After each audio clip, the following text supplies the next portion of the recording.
उस पहाड़ ने मांझी की दुनिया उजाड़ दी थी। ताकि यह हादसा किसी और के साथ न हो, मांझी ने घर की आखिरी बकरी बेच दी और उससे एक छेनी और हथौड़ा खरीद लाया। उसने कसम खाई कि वह इस पहाड़ का गुरूर तोड़ेगा और बीच से रास्ता बनाएगा। गांव वाले उसे पागल कहकर उस पर हंसते थे, ताने मारते थे, लेकिन मांझी का हौसला कभी नहीं डगमगाया। उसे यकीन था कि वह रास्ता बनाकर ही रहेगा। देखते ही देखते 2 साल बीत गए। मांझी रोज पहाड़ तोड़ता रहा, छेनी हथौड़े घिसते रहे, बदलते रहे। ऐसे ही 5 साल बीत गए। एक दिन वहाँ से एक पत्रकार गुजरा और उसने मांझी की इस जिद के बारे में सुना। मांझी ने अपना समय बचाने के लिए अब घर जाना भी छोड़ दिया था और पहाड़ पर ही अपना डेरा जमा लिया था। 1 साल बाद जब वह पत्रकार वापस आया तो वह यह देखकर दंग रह गया कि मांझी अब भी पहाड़ तोड़ने में लगा हुआ है। वह उस पागल आदमी से मिलने खुद पहाड़ पर गया। पत्रकार को समझ नहीं आ रहा था कि आखिर किस चीज ने मांझी को इतना पक्का इरादा दिया है। मांझी ने उससे कहा, लोग कहता हम पागल है, जिंदगी खराब कर रहा है। ये भीतर का काम है, जब तक ये टूटेगा नहीं रहेगा नहीं।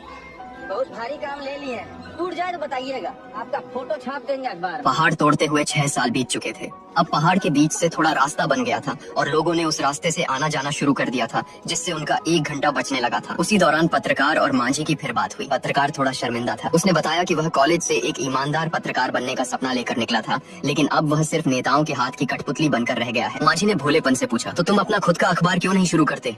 बड़ा बात आप इतना आसानी से बोल दिए। अखबार निकालना इतना आसान काम है क्या? पहाड़ तोड़े से भी मुश्किल है का?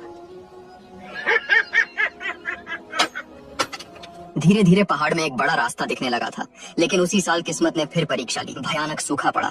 गांव के सारे कुएं सूख गए। लोग और जानवर गांव छोड़कर भागने लगे। मांझी के पिता भी उसके दोनों बच्चों को लेकर गांव छोड़कर जाने लगे। उन्होंने मांझी को भी साथ चलने को कहा कि बारिश के बाद लौट आएंगे, लेकिन मांझी ने साफ मना कर दिया। उसने अपनी सारी जमा पूंजी पिता को दे दी और हाथ जोड़कर कहा कि बस मेरे बच्चों का ख्याल रखना। भीषण गर्मी और सूखा। मांझी के पानी के बर्तन में अब एक बूंद भी नहीं बची थी। प्यास से तड़पते हुए वह गांव के सूखे कुएं में कूद गया, सिर्फ इस उम्मीद में कि शायद तलहटी की कीचड़ में थोड़ी नमी मिल जाए और वह उसे चूसकर अपनी प्यास बुझा सके। ऐसे जानलेवा हालात में भी मांझी ने छेनी नहीं रोकी। वह रोज पहाड़ तोड़ता रहा। एक दिन अचानक हथौड़ा मारते ही जमीन धंस गई और एक गुफा जैसा गड्ढा बन गया। मांझी भी उसमें गिर पड़ा। जब वह मिट्टी झाड़कर उठा तो उसकी आंखें फटी रह गईं।